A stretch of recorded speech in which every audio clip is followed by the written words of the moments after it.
Ao criar sua frota sombra de petroleiros para driblar sanções ocidentais, a Rússia provavelmente se sentiu confiante em utilizá-los, mas queria garantir que o Ocidente reclamaria. Mas os Estados Unidos ou outros parceiros da Ucrânia não vão atirar nesses navios. Não ousariam. A Ucrânia não era motivo de preocupação. O país mal tem uma marinha, mas dificilmente conseguiria atingir os navios suspeitos da Rússia em águas distantes do território ucraniano. As suposições da Rússia se mantiveram por um tempo, mas agora a Ucrânia virou essas suposições de cabeça para baixo em mais uma grande vitória. A Ucrânia atacou uma embarcação russa por 2 mares pela primeira vez na história. Um petroleiro russo no Mediterrâneo se tornou vítima das capacidades de longo alcance cada vez maiores da Ucrânia. O Serviço de Segurança da Ucrânia, ampliou a estratégia naval do país, alcançando novos limites inéditos. Em 19 de dezembro, a Defense Express informou que o Serviço de Segurança da Ucrânia teve como alvo o Kendil-2 petroleiro da Frota Fantasma da Rússia. O petroleiro estava navegando em águas neutras no mar Mediterrâneo quando a Ucrânia o atingiu com tanta força que ele ficou inutilizado a ponto de não poder mais ser usado. Esse não foi um ataque comum. A Ucrânia realizou esse ataque a mais de 2.000 quilômetros de seu território, mostrando como a guerra evoluiu desde fevereiro de 2022. Na época, Vladimir Putin acreditava que a guerra se limitava ao país invadido. Agora, ele lida com a Ucrânia, que ataca seus ativos em águas internacionais. Não há dúvida de que o navio atingido pela Ucrânia era da frota russa que dribla sanções. A lista de Lloyd também destacou o ousado ataque do Serviço de Segurança da Ucrânia e trouxe detalhes sobre o Kendil-2. Diz que o navio foi construído em 2006, que estava navegando entre Malta e Creta por volta das 23h quando fez uma curva estranha. Como se vê, o navio fez um retorno em U no Mediterrâneo e seguiu para o leste, aparentemente rumo ao porto Said, no Egito. Isso já é um comportamento suspeito. Talvez o navio tenha sido liberado do porto com base na mentira de que estava indo para um país do Mediterrâneo antes de fazer a curva. Quando pensaram que ninguém notava, o navio já seguia viagem há tempos antes do Serviço de Segurança da Ucrânia agir, disse a lista de Lloyd. Ele partiu do porto de Novorossiysk em 4 de novembro, passou pelo Estreito de Bósforo, Mar Mediterrâneo e Canal de Suez. O petroleiro chegou ao porto de Yamnagor, Índia, e descarregou a carga em 1º de dezembro. O Kendil-2 não permaneceu muito tempo. Saiu da Índia logo após descarregar, aparentando seguir para Gibraltar, antes de sua estranha volta em U. Seja lá o que o navio estava fazendo, o Ocidente acredita que ele não deveria estar no mar. O Kendil-2 está sob sanções da União Europeia e do Reino Unido. Ambos o acusam de fazer parte da frota sombria russa. O navio também usa a bandeira de Omã, outra tática comum da frota sombria. A Rússia tenta esconder a origem de seus navios da frota sombria, fazendo-os navegar sob bandeiras de nações com as quais eles realmente não têm associação. Nos primeiros 9 meses de 2025, a Rússia usou essa tática 113 vezes, mostrando como ela integra os processos ilícitos de transporte de carga do país. Fica claro que o Kendil-2 era alvo legítimo para a Ucrânia. Ainda assim, a Ucrânia atingiu o navio em águas a mais de 1.200 milhas de distância, o que não deveria ser possível. A pergunta óbvia que surge é: como? Parece improvável que sejam os drones marítimos que o Serviço de Segurança da Ucrânia usou com eficácia na guerra. Em vez disso, parece que a Ucrânia pode ter atingido o Kendil-2 usando drones aéreos Hexacopter, que foram lançados de uma distância relativamente curta. Ainda se discute como o lançamento ocorreu. A Ucrânia pode ter enviado o drone de um país vizinho, mas isso exigiria longa viagem sobre o Mediterrâneo até o alvo. Outra opção é que agentes do Serviço de Segurança da Ucrânia usaram uma pequena embarcação para se aproximar do petroleiro da Frota Sombra antes de liberar o drone. De qualquer forma, o resultado fala por si só. Mais um navio da Frota Sombra da Rússia foi abatido. Também parece que temos provas de que o Serviço de Segurança da Ucrânia fez exatamente o que vários veículos estão afirmando que ele fez. Em 19 de dezembro, a UKR informou e publicou um vídeo no YouTube. Parece mostrar o momento em que o drone do Serviço de Segurança da Ucrânia, operado pela unidade Alfa da organização, atingiu seu alvo, com duração de 35 segundos. O vídeo foi gravado de um drone voando em direção ao alvo. Não sabemos de onde ele foi lançado, nem temos ideia de quanto tempo o drone está no mar. Vemos o Kandil-2 e logo percebemos que o drone filmando não é o mesmo que a Ucrânia usou para atacar o petroleiro russo. Esse drone começa a voar acima do Kandil-2, proporcionando uma visão aérea perfeita enquanto uma explosão irrompe no navio. Provavelmente, este é um dos hexacópteros citados por Lloyd. Ângulos e explosões indicam que a Ucrânia tinha vários drones ao redor do navio, alguns filmando de cima dele. Fica claro que não só um drone causou danos ao petroleiro russo. A Ucrânia atacou repetidamente e com força, destruindo a capacidade do navio de navegar. Claro, também haverá questionamentos sobre a legalidade do ataque da Ucrânia, assim como sobre sua moralidade. A principal dessas questões é se o Kandil-2 é um alvo militar legítimo e, se foi correto atacar um petroleiro que poderia estar carregado de óleo enquanto navegava pelas águas do Mediterrâneo. A Sky News mostra a resposta da Ucrânia para a primeira dessas perguntas, mas não é do Serviço de Segurança da Ucrânia. A organização quase nunca reivindica os diversos ataques que faz contra a Rússia. Isso é ainda mais válido para ataques a navios da Frota Sombra em águas internacionais. Isso já indica que a legalidade desse ataque é duvidosa. Uma fonte do Serviço de Segurança da Ucrânia explicou o pensamento da Ucrânia. Segundo a fonte não identificada, a Rússia usou o petroleiro para driblar sanções e financiar a guerra contra a Ucrânia. Assim, sob o direito internacional e as leis de guerra, este é um alvo totalmente legítimo para o Serviço de Segurança da Ucrânia. O inimigo precisa saber que a Ucrânia continuará e o atacará em qualquer lugar do mundo. A lógica é que era um navio sancionado navegando onde não devia. Está ajudando a manter dinheiro entrando no cofre de guerra de Putin, o que a fonte sugere ser um alvo militar legítimo. Então, quanto à moralidade de atingir um petroleiro enquanto ele está no mar? A fonte afirma que o Serviço de Segurança da Ucrânia já tratava dessa questão. O Kandil-2 estava vazio de toda a sua carga no momento do ataque, o que significa que praticamente não havia chance de causar um vazamento de óleo que pudesse levar a um desastre natural no mar Mediterrâneo. Isso parece uma suposição razoável para a Ucrânia, já que o navio descarregou a carga na Índia antes de ser atingido. O Serviço de Segurança da Ucrânia pode ter tido fontes na Índia que confirmaram que o petroleiro estava vazio, antes dos drones ucranianos atacarem com força suficiente para danificar criticamente o navio da Frota Sombra. Uma fonte de segurança não identificada que falou à lista de Lloyd explicou o que esse ataque realmente significa. Se confirmado, o uso de uma plataforma de drone de curto alcance lançada de embarcação ou da costa marca uma escalada significativa, não apenas em capacidade, mas também em geografia, sinalizando que o transporte comercial ligado a fluxos estratégicos de energia pode agora enfrentar riscos muito além das zonas de conflito declaradas, afirmou a fonte. Em outras palavras, não existem mais zonas seguras para a Frota Sombra da Rússia, mesmo que possam estar fora do alcance dos ataques da Ucrânia. Em lugares como Índia e China, todos esses navios precisam retornar aos portos russos em algum momento, e quando isso acontecer, agora, eles farão isso sob a ameaça de um possível ataque ucraniano imprevisível e sem defesa. Esses não são navios de guerra e nem podem ser escoltados por eles, a menos que a Rússia quer tanto criar uma série de problemas para si mesma internacionalmente, quanto basicamente admitir que os navios da sua frota fantasma pertencem a Putin e seus comparsas do Kremlin.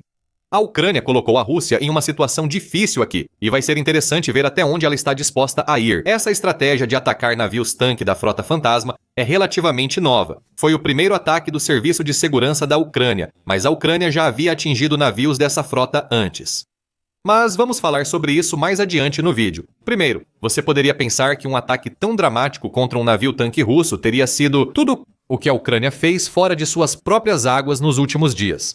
O ataque ao Kandil-2 provavelmente exigiu grande planejamento, então é razoável supor que a Ucrânia não focaria recursos em outro alvo no mar. Essa suposição está errada. Na mesma época em que destruía o petroleiro russo em 20 de dezembro, a Ucrânia também mirava outros alvos importantes. O Kiev Independent informou que as Forças de Operações Especiais da Ucrânia, Forças de Operações Especiais, outro ramo das Forças Armadas ucranianas responsável por ações além da guerra convencional, também têm estado ocupadas. Enquanto drones do Serviço de Segurança da Ucrânia atacavam um petroleiro fantasma, drones do Forças de Operações Especiais agiam no Mar Cáspio em 19 de dezembro. Lá, atacaram uma plataforma de petróleo e um navio patrulha russo, causando mais danos à grande infraestrutura energética da Rússia. Acertar o navio patrulha foi impressionante. A fonte afirma que o navio, chamado Projeto 2200-460 Hunter, pertence à classe Rubin, usada pela Guarda Costeira Russa para patrulha e segurança marítima. Apesar da capacidade de enfrentar ameaças conforme o equipamento, o navio não cumpriu seu papel. No dia 19 de dezembro, outra parte da infraestrutura de energia geradora de receita da Rússia pagou o preço. O Forças de Operações Especiais ficou muito satisfeito em assumir o crédito pela operação e explicou no Facebook o que fez. Após relatar a destruição do barco patrulha russo, o Forças de Operações Especiais informou que drones das Forças de Operações Especiais atingiram a plataforma de perfuração no campo de petróleo e gás Filonovsky, no Mar Cáspio. A instalação pertence à empresa Lukoil. A plataforma realiza a extração de petróleo e gás, cujas exportações abastecem o orçamento da Rússia e financiam a guerra. A Lukoil é uma das maiores empresas de energia do mundo e a segunda maior da Rússia, tornando-se alvo óbvio para a Ucrânia. A fazenda de petróleo e gás atingida pelos drones da Ucrânia exemplifica bem a escala das operações da empresa. Como a plataforma está posicionada acima de reservas estimadas de 129 milhões de toneladas de petróleo, além de uma reserva estimada de 30 bilhões de metros cúbicos de gás, o Forças de Operações Especiais afirmou no Facebook que as forças especiais seguem usando ações assimétricas para conter a agressão militar da Rússia. São esse tipo de operações que vão paralisar o coração pulsante dos setores de petróleo e gás da Rússia. A Euromaidan Press explica que as plataformas de petróleo russas no Mar Cáspio são vitais para a energia doméstica e exportação. Ambos geram lucro ao Kremlin, que arrecada impostos de todas as vendas das empresas nessas plataformas. Com o dinheiro, muitas vezes indo direto para o caixa de guerra da Ucrânia, já que a Lukoil é dona dessa plataforma em particular, podemos ter uma ideia do impacto que esses ataques terão se a Ucrânia continuar realizando-os em 2024. A Lukoil registrou um lucro líquido de cerca de 101 bilhões, junto com uma receita de 1.021 bilhões. O primeiro foi 26 menor que os lucros de 2023, mas o segundo superou os 939 bilhões de receita do ano anterior. Por que a Lukoil lucrou menos mesmo com receita maior? O Moscow Times explica que isso ocorreu por uma reavaliação fiscal, fazendo a Rússia obter uma fatia maior das receitas da Lukoil. Esse tipo de plataforma petrolífera gera muito dinheiro para o Kremlin e é essencial para o setor de energia da Rússia. Sem o petróleo dessas plataformas, a Rússia perde um recurso para vender e refinar em gasolina, diesel e outros produtos essenciais para a população e as forças armadas. Os ataques da Frota Sombria no Mar Cáspio mostram a Ucrânia encerrando um ano de ofensivas contínuas contra o petróleo e gás russos, causando grande impacto. E essa nem é a primeira vez que a Ucrânia atinge a Rússia no Mar Cáspio. Foi a quarta vez que drones ucranianos atingiram a infraestrutura energética da Rússia no Mar Cáspio, segundo a Ucrânia, para apoiar o esforço de guerra russo.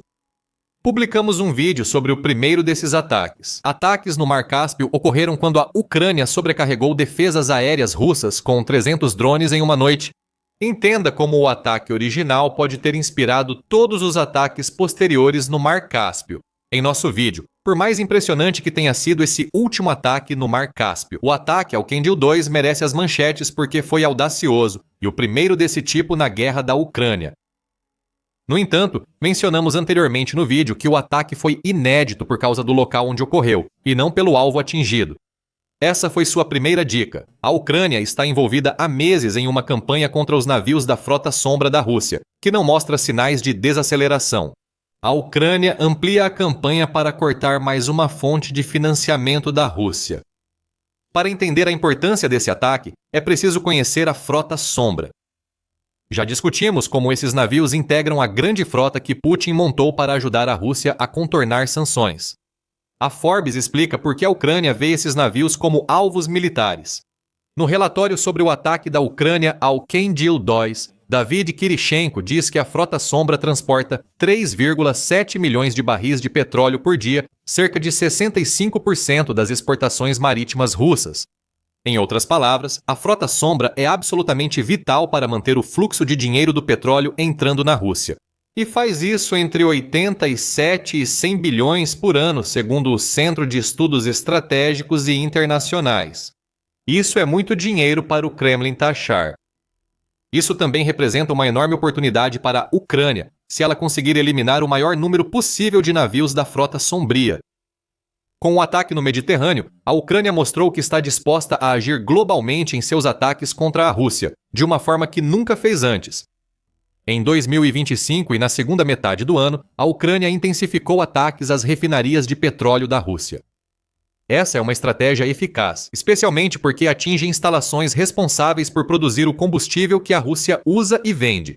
Mas ao expandir seu alcance das refinarias para navios da frota sombra em águas internacionais, assim como para plataformas de petróleo, a Ucrânia mostrou que está disposta a ir até onde for preciso para cortar a artéria do petróleo russo? Em 2025, Kyiv focou em atacar refinarias russas e depois passou a mirar a infraestrutura de exportação, como terminais de petróleo em portos como Novorossiysk. Kirichenko escreve que essa progressão reflete uma mudança de uma interrupção simbólica para uma pressão contínua sobre a capacidade da Rússia de processar e exportar energia. A Ucrânia fez mais do que enviar mensagens a Putin. Ela consolidou uma estratégia capaz de vencer a guerra para a Ucrânia e a está ampliando. A estratégia fez mais navios da Frota Fantasma, além do Kendil-2 virarem alvos dos drones ucranianos. Dias antes do ataque ao Kendil-2, a Ucrânia teria atacado o petroleiro Valery Gorshikov, em Rostov-do-Don, Rússia, segundo o Novaya Gazeta. A Ucrânia também atingiu os navios Kairos e Virat, da Frota Fantasma, na costa da Turquia, em novembro.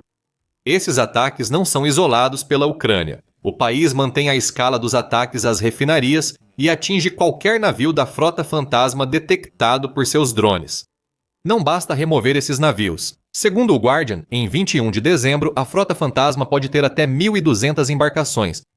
Retirar alguns desses navios parece não afetar as exportações de petróleo da Rússia, mas impede. Isso porque a Ucrânia está tornando águas antes seguras para a Rússia em áreas muito perigosas. A Rússia agora não pode enviar petroleiros ao mar sem temer represálias.